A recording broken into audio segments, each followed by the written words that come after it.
Going to dive into the leg press.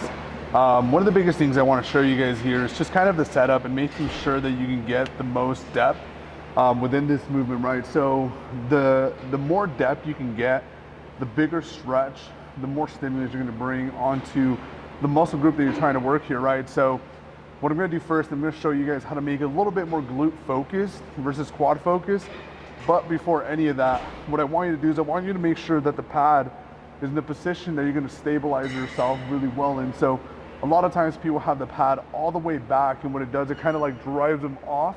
We want to make sure that our glutes stay on the pad the whole time. So when you're doing this movement, if you have to buckle yourself down and just make sure you stay on here, that is what you're going to want to do.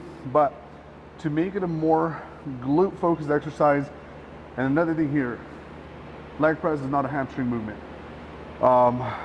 I hear it all the time, you know, get more hamstrings by having higher stance. It's not going to work your hamstrings. It's not putting your hamstrings in a lengthened position. So what you're going to be doing here is going to be activating more of the glutes, less of the quads, because you're having less knee flexion, right? So this right here is knee flexion and then stretching out, knee extension. I know it looked funny, but that is one of the biggest things I want you to take really away from this. This is not a hamstring movement. So right here, my legs are positioned higher. That way I can get a lot more focus with the glutes. As I come down, what I want to do is I want to point my toes out so I can get a bigger stretch and I get deeper with this movement. So it's really going to depend a lot on hip mobility.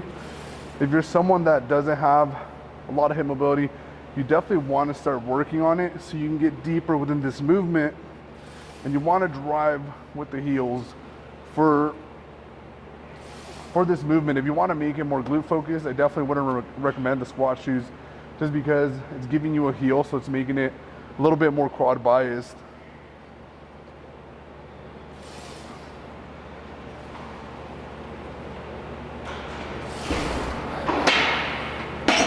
But that right there breaks down the leg press in terms of how to make it more glute focused.